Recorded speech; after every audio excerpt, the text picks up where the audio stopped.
Hi guys, and welcome back to my channel.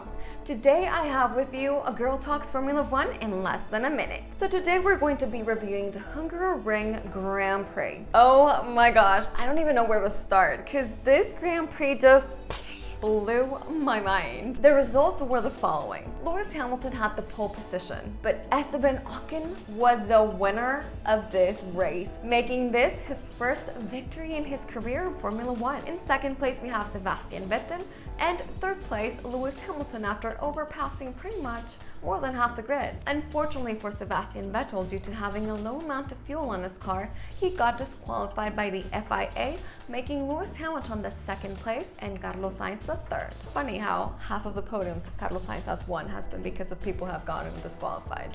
Oh well.